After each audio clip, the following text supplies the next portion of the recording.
everybody, welcome back to TechTube. I hope you all are doing great.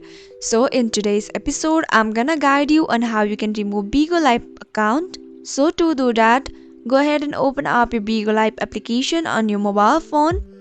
And once you open the application, the user face will appear like this. And on the button below, you can see the Me option. Go ahead and tap on it.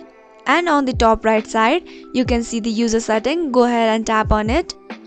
So go ahead and tap on account management now, and if you scroll all the way down, you can see the account ownership, and right there is the delete account option. So tap on delete account, and here it will ask you for your password. Go ahead and tap your password and tap on next. Once you do that, it will show you the terms and conditions for deleting your Bigo Live account. Now if you want to delete it, just confirm and continue, and your Bigo Live account will be removed or deleted permanently. So that's all guys. If you found the video to be helpful and informative, go ahead and subscribe to our channel and also press the notification bell for more updates.